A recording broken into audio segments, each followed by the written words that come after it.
A paz do Senhor Jesus Cristo, querido irmão e irmã. Nós queremos mais uma vez compartilhar a palavra de Deus, tão rica, grande, eficaz, forte também, que nos orienta, dá para nós entendimento daquilo que nós precisamos fazer, como nós devemos estar como igreja no mundo em que nós vivemos. Vamos orar a Deus. Ó Pai querido, nós te louvamos, ó Deus, pela tua grandeza, pela tua misericórdia. Tu és grandioso, Senhor. Nos concede a tua paz, Senhor, a nossa vida, o nosso coração.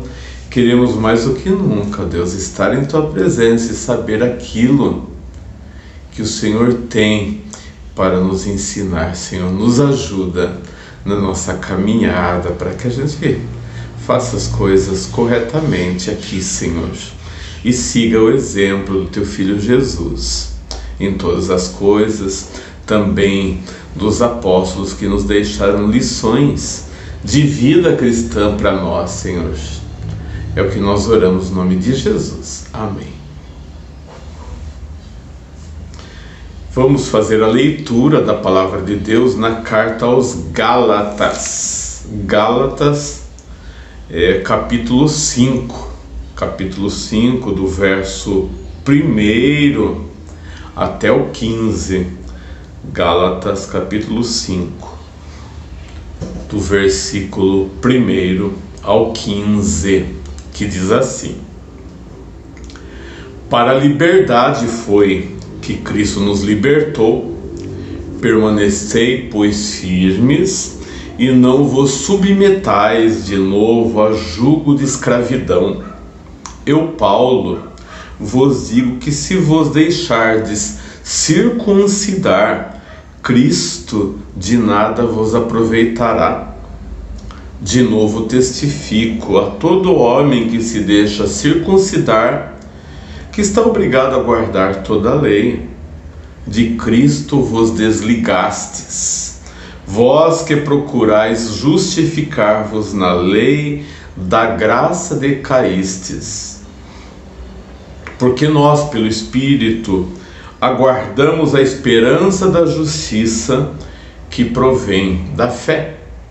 Porque em Cristo Jesus, nem circuncisão, nem incircuncisão tem valor algum, mas a fé que atua pelo amor. Vós corris bem.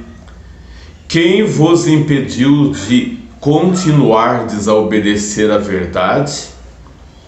Esta persuasão não vem daquele que vos chama.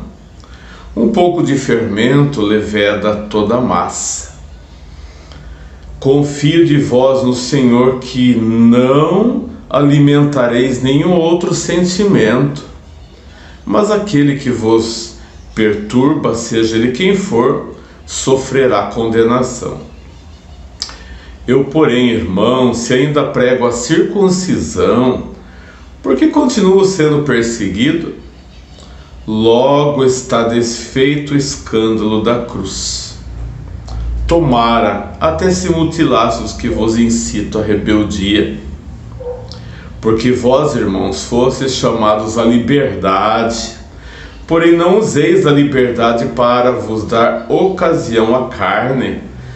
Sede antes servos uns dos outros pelo amor. Porque toda lei se cumpre em um só preceito, a saber, amarás o teu próximo como a ti mesmo. Se vós, porém, vos mordeis e devorais uns aos outros, vede que não sejais mutuamente destruídos. Amém. Que importante, lição que nós vemos aqui nesse texto que acabamos de ler. E hoje nós queremos justamente falar o que está inserido aqui nesse texto, que é a liberdade cristã, a liberdade cristã. Os 2 últimos capítulos de Gálatas tratam justamente da aplicação prática da justificação à vida diária do crente. Nos versículos iniciais do capítulo 5, o apóstolo Paulo contrapôs 2 religiões, uma falsa e a outra religião verdadeira. Na falsa, a escravidão; na verdadeira, a liberdade. E a seguir advertiu quanto ao perigo de a liberdade perverter-se em licenciosidade. E às vezes a gente pensa, quando a gente fala de liberdade cristã, liberdade, a ideia que vem já na mente do ser humano: opa, então já que eu tenho liberdade, então eu posso fazer o que eu quiser. Não é isso, né? Não é isso. Liberdade justamente é que não há peso da lei, porque eles estavam pensando em Jesus Cristo, servir a Jesus Cristo, mas estavam querendo trazer consigo novamente o peso de seguir a lei mosaica. E muitas vezes é justamente isso que a gente traz, para dentro. Às vezes é muito mais pesado algumas coisas que a gente traz junto de tradições e costumes e leis do que servir a Cristo. Depois, quando vai partir para servir a Cristo, é isso que é interessante. Parece que não há estímulo, né? Mas existe um estímulo muito grande em querer pensar que seguir a Cristo direitinho é através do peso da lei. Não, é uma vida santificada. Nós tratamos de algumas lições atrás que quando Cristo ele vem morar em nosso coração, por que a lei existe? A lei existe justamente para corrigir aquele que está errado, que não sabe muito bem como fazer.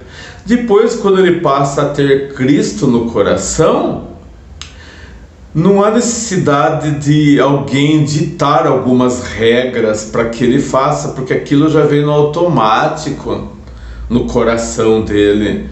Por que existe lei? Não mate. Porque no coração daquele que não tem Deus existe uma vontade de matar. Então vem a lei e fala assim: olha, não faça isso não, porque se você fizer, você vai ser condenado, você vai ser preso.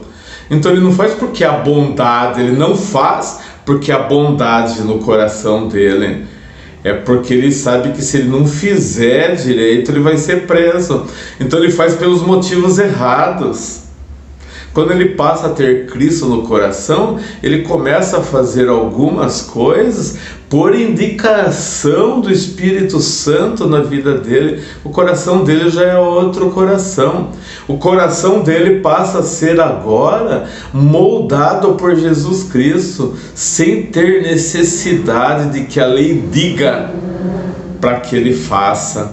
Mas parece que o ser humano gosta de ficar preso a essas coisas, a regras, a preceitos, e não seguir a Cristo, é despojar do eu, e deixar que Cristo domine a nossa vida e o nosso coração. Então nós vamos ver um pouco agora dessa escravidão que há através da lei, a liberdade que há em Cristo Jesus. Nessa parte, o contraste entre as 2 religiões foi estabelecido, primeiramente do ponto de vista de seus praticantes e a seguir do ponto de vista dos seus pregadores. O perigo de voltar à escravidão, já ficou livre, agora quer voltar. As igrejas da Galácia estavam ameaçadas de se desviar da fé. Isso seria como desprezar a liberdade e voltar à escravidão novamente. Considere a orientação que Paulo dá aos crentes. A liberdade agora foi alcançada. Sendo nós escravos, Jesus Cristo veio como libertador. Quando nos convertemos a Ele, somos emancipados e passamos a experimentar a liberdade. Essa liberdade, nesse contexto, não é libertação do pecado, mas da lei mosaica. Olha que interessante, né? Essa liberdade que nós temos de poder seguir os passos de Jesus, porque foi uma coisa tão prática, né? Jesus, ele veio até nós, ele pega, né, para si 12 discípulos mais próximos, aqueles lá andavam em todo lugar junto com ele. É como se ele estivesse dizendo, e era assim, olha, vocês vão estar comigo em todos os momentos e vocês vão verificar como que se faz, né? Assim como eu tenho feito, vocês é só continuar fazendo do mesmo jeito, que é desse jeito, né?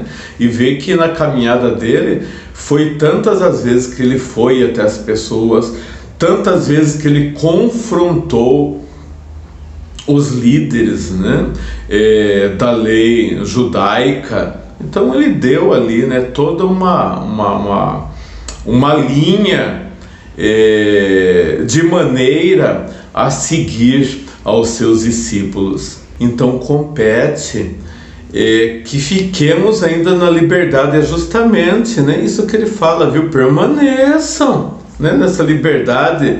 Nesse trecho, a palavra de Paulo foi dirigida aos cristãos gálatas e a todos os legalistas. Se Cristo conquistou a liberdade, deve-se permanecer firmes nela. Por isso não há sentido novamente, né, em submeter-se de novo a jugo de escravidão, né? Isso que ele fala aqui, de novo a jugo de escravidão. Então ele fala lá para os cristãos gálatas e para todos que querem ser legalistas. Verifiquem que essa palavra legalistas vem justamente de quem segue só lei, né? Legal, né? O que é legal, né? Seguidores de lei, né? Sempre atrás de regras, né? Tem que pôr regras para tentar fazer o certo. Poxa, mas Cristo já mostrou, né? Então vocês não tiveram ainda a libertação, vocês ainda continuam escravos ou voltaram à escravidão, né? Por que isso? Então toda a obra de Cristo Jesus foi em vão, né? Ou tem sido em vão para nós. O legalismo retira justamente a obra de Cristo e todo o valor que tem, né? A obra de Cristo está acima, né, de todos esses preceitos que foram criados por nós.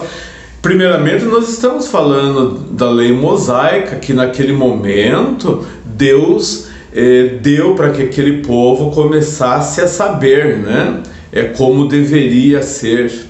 Mas hoje ainda, queridos, aliás, no tempo de Jesus,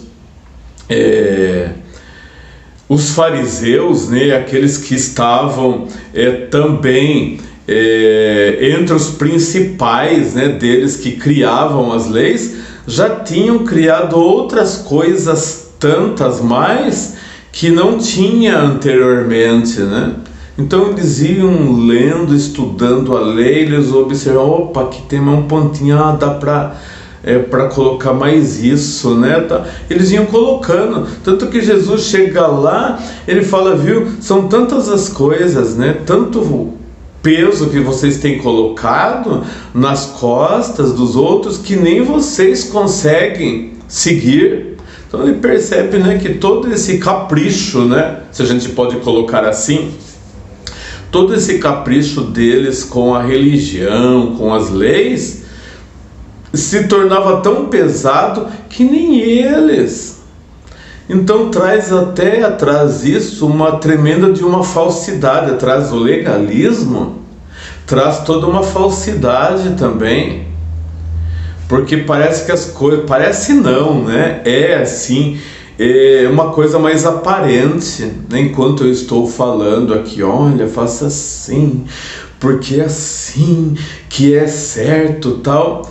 Na verdade, é uma coisa que está saindo ali dos meus lábios que nem eu entendi direito, que nem eu faço, né?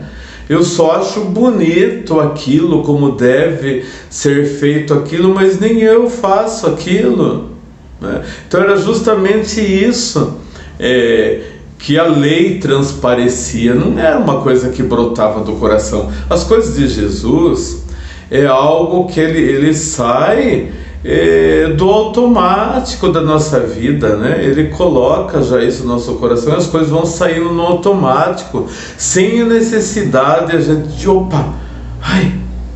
nossa, esqueci aqui uma regra, acho que Deus vai condenar eu porque eu esqueci mais uma regra aqui, se eu não fizer isso, Ele vai mandar eu pro inferno, né? Olha só o peso, a escravidão que dá quando ele tem tudo, né? Até o final da vida, aliás, Deus ele vai acertando o nosso coração, ele vai nos moldando da maneira que ele quer, sem a necessidade, queridos, de ficar olhando em letras. E quando a gente fala em palavra de Deus, é algo espiritual que nós vemos aqui, não só nas linhas, mas nas entrelinhas da palavra de Deus, aquilo que realmente Deus quer. O carnal, o religioso, o legalista, ele consegue ver as coisas só literalmente ali, nas letras. Ele fala, tá escrito isso aqui, não faça isso, tá vendo aqui? Mas na verdade o texto ele é muito mais profundo do que aquilo que ele está conseguindo ver pela carne. Se ele não for uma pessoa ali realmente que quer seguir o ensinamento de Jesus Cristo, ele não consegue ver além daquilo que ele está lendo ali. É muito mais profundo do que aquilo que a gente está lendo na palavra de Deus. Então você quer colocar em prática mesmo, observar? Então a gente tem que pedir a Deus, né, que nos dê sabedoria a todo momento para que Ele nos ensine a ver da maneira que Ele quer que a gente veja. Senão a gente não vai além daquilo, a gente fica repetindo que nem um papagaio, né, o que a gente lê aqui. Olha a palavra e começa até transparecer, né, um conhecimento da palavra de Deus, né, porque é uma decoreba, né, das coisas de Deus, que ele repete o versículo ali, mas ele não sabe o que diz. Algumas vezes eu já falei isso na igreja, né? E não que seja errado você decorar versículo, não é isso. Mas só o fato de você decorar versículo e ficar fazendo um monte de citações não quer dizer que você é conhecedor. Percebe a palavra que nós estamos falando? Conhecedor. Conhecedor da palavra de Deus. Conhecer é saber o que aquilo quer dizer. Não você repetir, né, algo que você escutou simplesmente, achou que é bonito, mas conhecedor, você já passa para o passo seguinte. O que isso quer dizer? Nossa, que profundo, Senhor. Mostra isso para que isso tome conta do meu coração, da minha vida, né? E eu saiba realmente o que isso significa para minha vida, né? O que é que o Senhor quer dizer para mim. E a lei aqui, no seu ponto de vista mais literal, tinha muito a ver com a circuncisão. Era circunciso, não era circunciso, né? Não havia necessidade, e eles estavam falando até para a pessoa, mesmo os judeus não precisavam mais circuncidar, né, se eles fossem cristãos, né, naquilo que eles tinham aprendido de Jesus, que Jesus derrubou essa questão. Mas eles queriam, além deles continuar se circuncidando, eles queriam que os gentios que fizessem parte do cristianismo também circuncidassem. Nada a ver, né? Vamos aqui, né, fazer uma reflexão. O que tem a ver, né, algo que foi falado lá no passado, que era um sinal da aliança de Deus, a circuncisão. Só que agora foi estabelecida uma nova aliança a partir de Jesus. Logo, a velha não tem efeito na nova, e sim a nova na velha. Parece que é muito difícil de entender isso, né? Ou qual é a mais completa? Qual é a mais significativa? Então, essa mais significativa está acima da antiga. Como que a antiga volta de novo a ditar regras para nós? Não tem cabimento. O sangue de Jesus vem e resgata, não. Eu tenho que sacrificar ainda animais, né? Como se fosse... Eu não sei se chegaram a esse ponto. Mas a questão da circuncisão, de guardar ao sábado, estava ainda muito forte no coração deles, né? Desses judaizantes que estavam tentando perverter os cristãos, né, recém-convertidos a essas práticas judaicas ainda. Então, a partir dessa ideia, o que eles estavam fazendo? Anulando a graça de Jesus. O que Jesus fez foi muito maior. Olha, se eles se submetessem à lei, teriam a relação com Cristo cortada e anulariam a graça. É justamente esse sentido quando a pessoa faz isso, né? Volta de novo às práticas das coisas lá, né, do passado, quando não tinha conhecimento ainda de Deus. Estavam anulando aquilo que eles já tinham recebido de graça. E essa palavra graça é muito profunda, né? Não é só por ter recebido de graça, é porque todo o contexto dessa graça foi algo extraordinário e fenomenal que Deus fez pela vida do ser humano, que eles estavam trocando o certo pelo errado. Que triste, né? E o ser humano faz isso a todo momento, né? Já tem mais alguém. Por isso que nós temos que crescer nessa graça, queridos, e ficar alinhado espiritualmente com Deus, para os nossos corações de novo a gente começar a ouvir algumas coisas nada a ver, a gente começa a ficar em dúvida novamente daquilo que Deus fez tão graciosamente para nós. A esperança do verdadeiro crente difere da do legalismo. Ele guarda a esperança da justiça. Essa esperança se refere ao futuro produzido pela nossa justificação, que é passar a eternidade com Cristo, né? Toda essa vontade está, né, nessa eternidade, e não só na nossa eternidade, né, mas a eternidade das pessoas que não conhecem ainda Jesus, né, para que eles tenham também essa oportunidade, né? A gente estende aquilo que nós aprendemos, nós estendemos a outras pessoas também, né? Que maravilhoso é isso! Só que a tática, né, do falso mestre é cheio de detalhes, né, que às vezes confunde a cabeça, né, de quem está ali aprendendo, e às vezes fala, acho que eu não estou fazendo certo, e daí parece alguém cheio de táticas novas, né, cheio de graça, que as pessoas são seduzidas a partir, né, para aquele ensino que não tem nada a ver.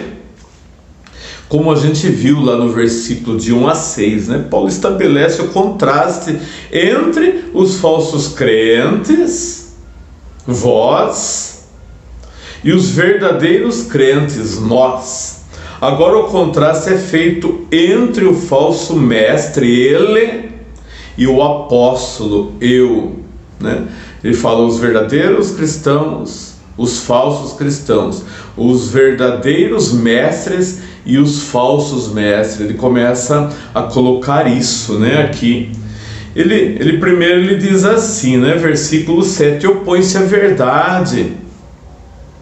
Os Gálatas iniciaram tão bem a vida cristã, mas alguém os impediu de continuarem bem. Eles estavam indo bem, alguém os impediu de continuarem bem. Isso daí é toda uma arma, né? Atrás desses falsos mestres, quem que está, queridos? Porque o nosso adversário não quer que a gente faça de maneira correta. E a sedução das práticas, né, mundanas e legalistas faz com que nada mais e nada menos que o crente, o servo de Deus fiel, se desvie da verdade e faz justamente aquilo que entristece. Deus, ele faz todo um plano para que as pessoas realmente, através de Jesus, chegasse a ponto do pleno conhecimento de sua graça. Agora eles são seduzidos a fazer de maneira incorreta. Ele chama atenção aí, essas pessoas não vêm de Deus. O falso mestre persuadia os Gálatas a abandonarem a verdade do Evangelho. Essa persuasão não vinha de Deus.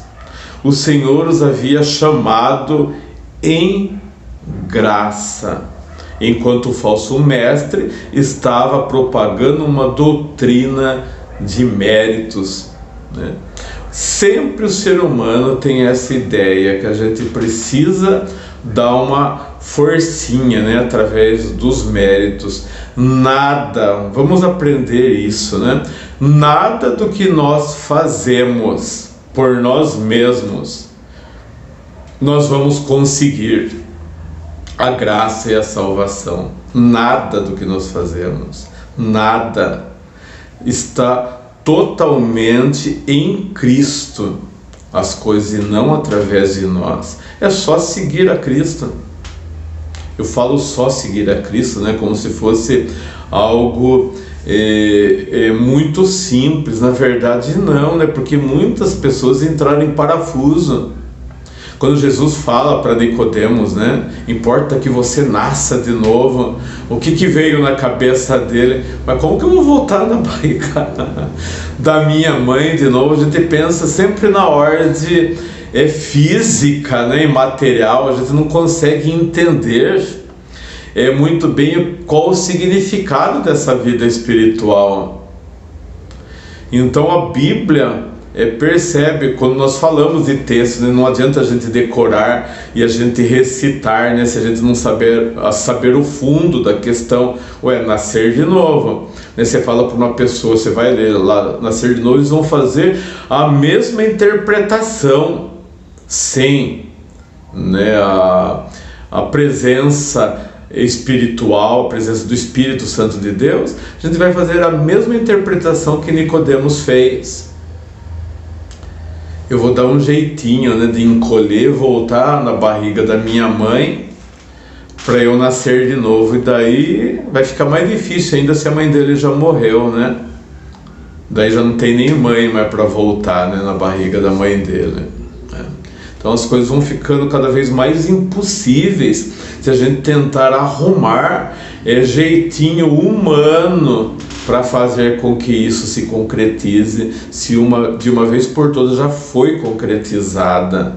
Isso tem que cair, queridos, né, na nossa mente. Nós precisamos da orientação de Deus, né, para enxergar as coisas espirituais. e não enxergar desse jeito, né? Senão a gente vai ficar só repetindo uma coisa que não adianta em nada. E essas práticas, essas coisas contaminam a igreja. Todas as coisas erradas são as que fazem que acaba de uma forma ou de outra propagando com maior velocidade do que as coisas eternas. Tudo que se fala espiritualmente não entendi, né, que foi dito. Nossa, que estranho, né? Daí, quando é algo que é herético, maldoso, diabólico, isso toma conta da mente e do coração de todo mundo. E eles estavam levando... Porque quando Paulo usa um pouco de fermento, leveda toda a massa, era justamente isso que estava acontecendo, né? Toma uma proporção. Você sabe o que o fermento faz, né? Na massa. Ele faz com que aquilo cresça. E era justamente isso que estava acontecendo na igreja. Estava tomando uma proporção muito grande, estava contaminando todas as pessoas.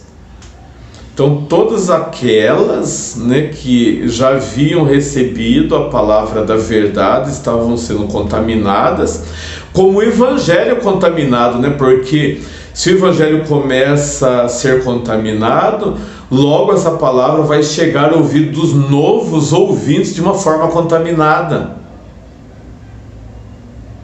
Então eu acredito que no correr, né, de todo esse cristianismo, muitas coisas chegaram ao ouvido de muitos cristãos evangélicos e católicos, né, de uma forma contaminada, para ter tudo isso que hoje enraizou, de certa forma, essa maneira de pensar que eles não conseguem voltar para a Bíblia mais e perceber que tudo aquilo que eles estão fazendo é contrário do que Deus quer, porque tomou já conta da igreja, né? E a gente fala, né, quem é evangélico olha assim de uma maneira e enxerga, né, dessa maneira bem lúcida a questão dos católicos. Mas muitas coisas têm acontecido também no seio cristão, não da mesma maneira, mas outras coisas também perniciosas entraram no contexto cristão, que fez com que a gente não consiga hoje mais ter frutos. Um evangelho que não dá fruto. Poxa, o evangelho é algo que da sua maneira de ser, ela já é produtiva, porque a raiz de tudo isso é o Espírito Santo de Deus, e não tem como. Onde o Espírito Santo de Deus, ele que dá vida, né? Onde o Espírito Santo de Deus está, não produza no coração de outra pessoa a vida. Então bate isso, né? Bate e volta, né? Porque não tem vida, é algo que já nasce morto. Então isso fica ali, né? Virando numa esteira, né? Sem produzir nada. Corre, mas não chega a lugar nenhum, porque as coisas estão contaminadas. A gente precisa, né, acordar para algumas coisas, para alguns conceitos, mais do que nunca, queridos. A gente fala, vamos estudar, mas não adianta se você ler ou pensar que está estudando, mas de maneira errada. Você vai aprender, vai continuar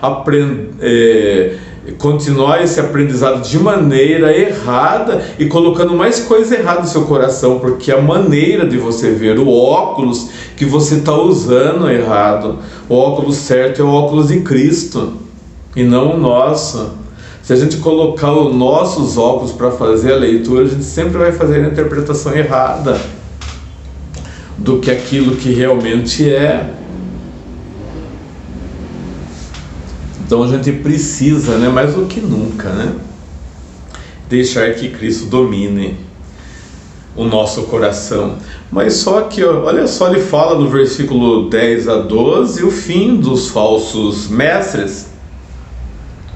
Paulo ainda nutria a esperança de que os gálatas rejeitassem os falsos ensinamentos. Sua confiança estava no Senhor. Ao mesmo tempo, desejava que o falso mestre que os perturbava sofresse condenação por ensinar erro à igreja. Duas coisas que ele perseverava. Deixo aqui orientar para que não seja tarde, né? Que eles voltem novamente ao ensino verdadeiro. E obviamente quem estava ensinando as coisas erradas vão sofrer mesmo condenação, porque além dele estar de maneira errada, né, no caminho errado, ele está pervertendo uma obra maravilhosa de Cristo. Perverter as pessoas. Eu, quando fico pensando, né, em toda essa experiência que nós, né, líderes, temos, e a responsabilidade que nós temos sobre nossas costas, nós não podemos cair, né, num costume de a gente só preparar um sermãozinho, né, um sermão lá para o domingo e pensar que nós estamos dando uma alimentação para os nossos ouvintes, quando ela está sendo levada de maneira errada para os nossos ouvintes. É óbvio que tem também do ouvinte a aceitação e não aceitação. Às vezes as pessoas não querem aceitar a palavra certa, mas tem uma tendência, nós falamos antes, mas tem uma tendência muito grande de continuar aceitando a palavra errada, porque essa aí é mais... no meu entendimento, mesmo que a gente fale que a lei, através da lei, né, a Bíblia traz isso que é algo pesado, é um fardo, da gente volta à escravidão, mas a impressão que eu tenho que o ser humano, ele tem uma tendência muito grande a seguir leis, regras. Você tem que recitar o beabá, né? E a pessoa tem que ficar recitando o beabá para dizer que entendeu, quando na verdade não entendeu. Essa é a tendência muito grande do ser humano. Eu lembro que eu tenho uma experiência, né, da minha infância, quando na escola, ainda na escola secular, a gente ia estudar uma matéria lá de história, geografia, e a professora, ela preparava lá um questionário de 40 a 50 perguntas, e aquelas 40 a 50 perguntas ou mais, iria cair, uma das perguntas daquela que ela tinha dado no questionário ia cair na prova. Então o que a gente fazia, né? Incitava a gente a fazer, decorar, né, aquele questionário, para que a gente fosse bem na prova. Daí ia cair, né, umas 10 perguntas daquele questionário, e a gente decorando, a gente ia escrever ponto e vírgula do jeito que estava lá, né? O que eu verifiquei lá no meu futuro, que a maioria das coisas que eu decorava para fazer a prova, simplesmente com esse interesse de decorar para fazer a prova, não passava uma semana, não conseguia escrever aquela resposta completa mais, porque tinha sido decorado. E parece que era simples para quem estava ensinando, porque daí ela só punha uma régua. Eu não sabia analisar, se você mudava uma palavra daquela resposta, ela já dava meio certo para a gente na questão. Então tinha que ser palavra por palavra, do jeito que estava no questionário. E a gente não aprendia nada. A gente fazia a prova, tirava 10 na prova, mas não sabia o que significava, nem as perguntas, nem as respostas. E muitas vezes a gente faz a mesma coisa com Deus. a gente quer decorar as coisas de Deus, quando na verdade a gente tem que conhecer a Deus e o que Ele quer. Eu não sei se esse exemplo foi, vem e cai de uma maneira significativa. Para mim caiu muito isso. É quando eu aprendi a entender o que significava aquela matéria, estudava para entender, daí eu respondia e fazia. Só que daí já é outro nível, né? É o nível espiritual, né? Nós estamos falando aqui. Mas dá para a gente traçar um paralelo muito grande através dessa experiência que nós temos na vida secular. Que regras, né?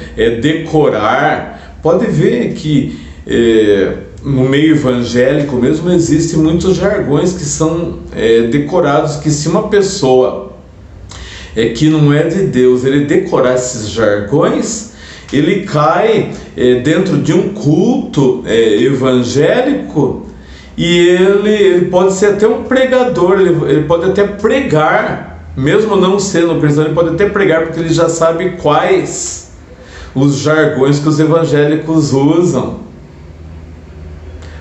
Ele chega lá, fala primeiro, a paz do Senhor, aleluia, tal, e vai colocando os negócios e comenta e fala, né? Então você é até recebido como um cristão, quando às vezes nem é, e está tirando uma tremenda fazendo uma tremenda chacota, né, de nós. Mas como que são bobinhos, né? Eu enganei eles com a palavra que eles mesmos inventaram e criaram nesse contexto de repetir, né? Alguma coisa que o outro fala, você acha bonito e daqui a pouco você já está fazendo igualzinho aquele, sem ter unção nenhuma dentro daquilo lá, sem ter condução de Deus naquilo que é feito. Queridos irmãos, nós temos que provocar, né? Cada um para entender as coisas realmente como são, e nós somos chamados à liberdade. Os Gálatas estavam sendo chamados de novo à liberdade. Do versículo 13 ao 15, a gente olha lá nesses 3 versículos, trazendo lições sobre a liberdade e seus limites.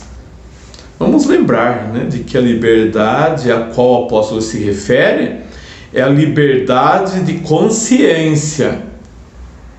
Nenhum homem é verdadeiramente livre até que Jesus Cristo o liberte do seu sentimento de culpa, que a lei tanto acentua.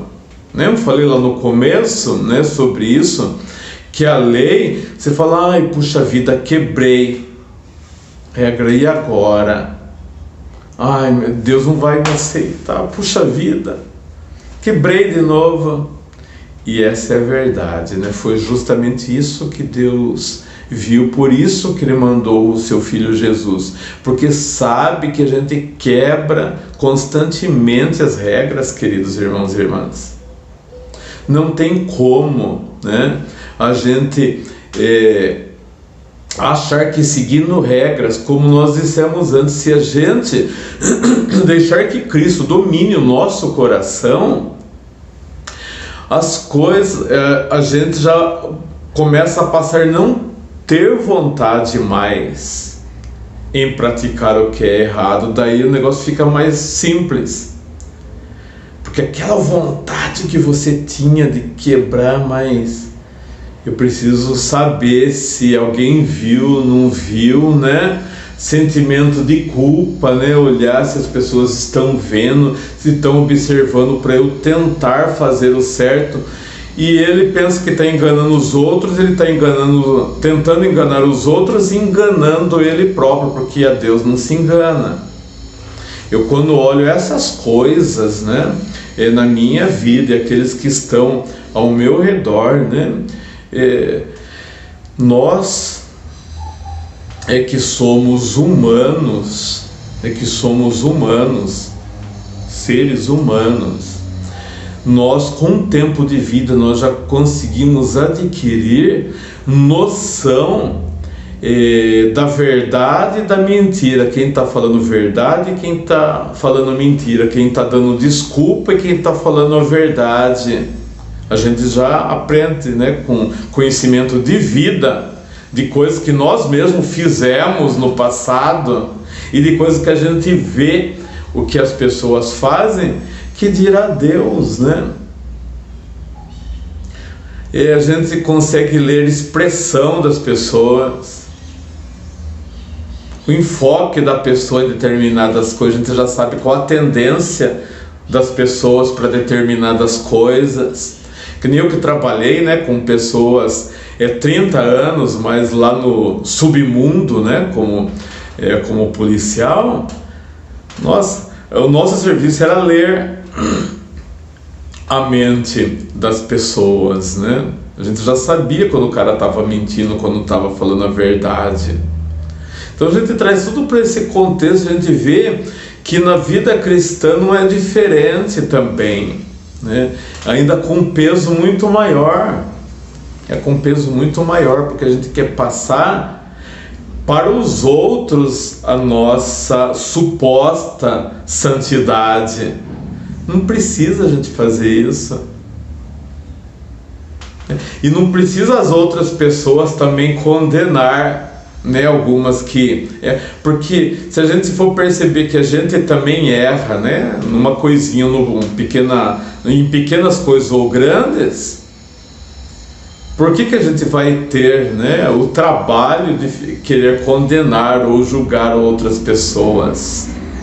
O trabalho aqui cristão, queridos, é que todos nós cheguemos ao pleno conhecimento. Eu cheguei ao pleno conhecimento, você, meu ouvinte ou minha ovelha, também chegue ao pleno conhecimento, sem ter essa preocupação se mudar em Cristo, não em leis, né? Faça essa leitura da palavra de Deus, faz essa leitura dos ensinamentos de Deus e viva a vida, desfrute a vida em liberdade em Cristo, sem peso de consciência, sem peso de pecado, porque você não vai ter vontade de pecar mais. E se de alguma maneira você mesmo tropeçar, se chegue a Deus, né? Não precisa fazer todo o estardalhaço, vai lá, né? Se você se sentir melhor, confesse seu pecado a outro irmão, confesse seu pecado a Deus e não faça mais, né? É assim que funciona, né? Não precisamos criar todo as pessoas que talvez você tenha prejudicados, peça perdão. Não é isso justamente que Deus quer, né? Um corpo puro, né? Quando a gente fala puro, é nesse sentido, queridos irmãos, de não tentar esconder. Eu acho que é aí que está a pureza dos nossos atos, quando a gente não tem a pretensão de esconder nada, de passar uma suposta, né, aparência para as pessoas. Não há necessidade disso, porque a palavra de Deus fala que a gente tem que ser paciente, a gente tem que ser manso. Mas quem que é? Fala para mim, né? Se uma hora ou outra a gente... Eu passando, né, fazendo a leitura de Moisés, quando Arão e Miriam, né, falam, mas Deus só fala através de Moisés, fala também através de nós, né? E fala que Deus se ira com eles e pede para os três: saiam diante de mim na tenda da congregação. E os três saíram, e Deus fala assim: Moisés, é esse que eu falo de boca a boca com ele. E diz que no exato momento Miriam ficou leprosa. E esse era o servo de Deus manso, que lá na frente ele perde, né, o equilíbrio, o cansaço e toma, né, uma postura que não era para ele ter tomado. Que ele deixou tudo aquilo acontecer lá, Deus viu, Deus tomou, né, toda aquela aquilo que Arão e Miriam tinha feito, e ele ficou leve e solto aqui. Ele não estava preocupado se ele era o maior, se ele era o menor, se ele era o cara, né? Não, era Deus que sabia, era Deus que tinha colocado Moisés, não foi ninguém que colocou Moisés. Então uma das coisas que a gente tem que saber disso, queridos irmãos e irmãs, que a gente tem que tomar cuidado em algumas posturas nossas, né? Porque às vezes algumas posturas que nós tomamos, nós justamente queremos fazer com que as pessoas reconheçam uma coisa que não existe. A gente não pode se sentir diminuído, né? Quando eu olho outros servos de Deus, né, numa caminhada mais próxima, aquilo me serve, queridos, de exemplo. E eu leio os meus irmãos, eu aprendo com eles. É assim que eu tenho tomado, é assim que a gente tem que fazer. A gente fala, puxa vida, né? Nossa, não tinha observado isso ainda. Ajuda, né? A gente entender coisas que a gente não entendeu. Eu fico falando, né? Nossa, esse camarada é cheio de unção. A gente fica a boca aberta, não com ciúme, né? A gente gosta de ver as pessoas progredindo, né? E uma das coisas que o texto nos traz é que ele ensina que sirvam, né, uns aos outros.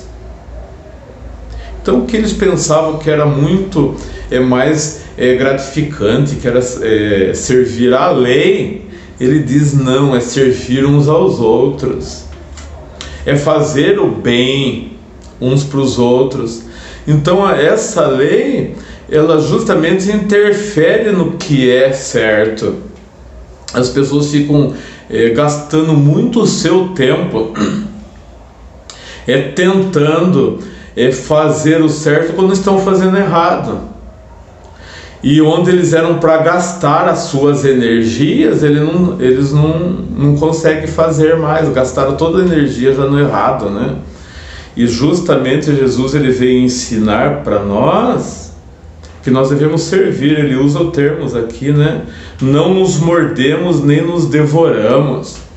Então, as pessoas ficam nesse contexto da lei justamente fazendo isso, devorando um ao outro, mostrando quem está certo, quem está errado, né? Numa lição, eu cheguei a presenciar alguns estudos calorosos quando eu era mais jovem, mas eu soube de outros que teve estudos de escola dominical que irmãos se pegaram, porque um achava que estava certo, combatendo a ideia do outro, e saíram mesmo em vias de fato. Que absurdo, né? É dentro de uma aula de escola dominical. A famosa escola dominical, que era para as pessoas aprenderem, né, mais de Deus, estavam ali fazendo igual os gregos faziam lá no Areópago, né? Tentando discorrer das suas ideias lá. E quem contesta a minha ideia... Só que lá eles faziam de uma maneira muito mais civilizada, né? Um escutava o outro. Nossa, olha, né? Filosoficamente, entendendo isso, olha que maravilha. A gente podia de repente fazer isso espiritualmente. Olha, que maravilha, nossa. Não, esse ensino aí, igual o povo de Beré, não, esse ensino aí é herético, né? Tenta falar, ou se sabe, conhece o irmão, nem fale naquele momento para ele, mas a gente tem que saber filtrar também, né? Todas as coisas, mas não sair em vias de fato com uma coisa que é de Deus. Não há necessidade disso, né? Se impor, isso é a lei que faz, quando a gente deveria. Por isso que o texto fala, nós nos mordemos, né? Nos devoramos. As pessoas que são legalistas, é justamente isso que fazem. Ah, porque eu não concordo. Quantas vezes vocês escutaram? Quantas vezes eu escutei isso, né? Porque eu não concordo. Tem que saber o porquê que você não concorda, né? E eu tenho que respeitar, né? Muitas vezes. Mas quando a gente põe essa posição, eu concordo, eu não concordo, tem que falar, olha, biblicamente, eu acho que a gente tem até uma outra expressão, né, como pessoas espirituais, bom, espiritualmente falando, através, daí você vai apontar, né, para a palavra de Deus, olha, meu irmão, acho que aí não tá muito legal isso daí, não, né, a gente deve repensar essa maneira de agir. Agora, eu não concordo, e às vezes, é interessante disso tudo, que às vezes aquele que está aprendendo, ele é tão petulante, gente, que ele acha na ideia de confrontar, né, quem tá, os heréticos não, né, que nem estava acontecendo lá, né, na igreja dos Gálatas. Os ouvintes não estavam confrontando os líderes heréticos, mas faziam isso com quem estava levando ensinamento verdadeiro. Às vezes a pessoa nem sabe direito, né, o que significa aquilo, mas ele acha em condições de confrontar, né, aquele que está à frente, ensinando e tentando mostrar o caminho para os ouvintes. A gente tem que ter muito cuidado. Eu sempre fui muito cauteloso, né, quanto ouvinte, em assimilar o que a pessoa está falando. Às vezes você nem acabou de concluir, né, uma frase, as pessoas já estão discordando. Não é assim? Eu tenho a igreja, né, a Igreja Jardim Serrano é uma igreja pequena, né, a gente não tem muito desses problemas aí. Mas quem tem pastoreia uma igreja maior, eu com certeza, né, defronta, né, com algumas situações assim, né, no seu meio, que as pessoas, ela nem se tornou ouvinte, ela já quer ser mestre, né, já quer achar que pode discutir, né, coisas tão altas, né, significativas como a palavra de Deus, que é espiritual. Queridos, vamos, né, aprender com tudo isso que nós estivemos hoje lendo, estudando, para que a palavra de Deus seja eficaz, né? A minha intenção não é falar, né? Todo esse estudo tem sido estudos para o meu entendimento, né, maior ainda das coisas de Deus. E o sentido de eu falar é justamente compartilhar, né, algumas coisas que a gente tem aprendido, levar, né, para a igreja, para os demais ouvintes, para que todos nós, né, cheguemos ao pleno conhecimento, sem outras intenções por trás disso, né? Mesmo que de repente alguma coisa que você ouça que se fala, talvez esteja falando para mim, não leve para esse lado não, né? Faz o favor, né, como diria, não leve para esse lado não. A palavra de Deus às vezes vem mesmo para machucar a gente, né, para dar um norte, direção para nós, né? Sem ter aqui passar no coração. Na verdade eu estou seguindo até uma sequência aqui, né, de lições, e vai ter outras tão profunda quanto essas aqui, e a gente tem que estar preparado, né, para ouvir de maneira espiritual essa palavra, né, sem trazer atrás disso tudo um peso, uma condenação, mas um alívio, né, de estar aprendendo das coisas de Deus. Deus abençoe, viu, a minha vida, Deus abençoe a tua vida e faça, né, o poder de Cristo resplandecer sobre vós, sobre todos vós. Amém.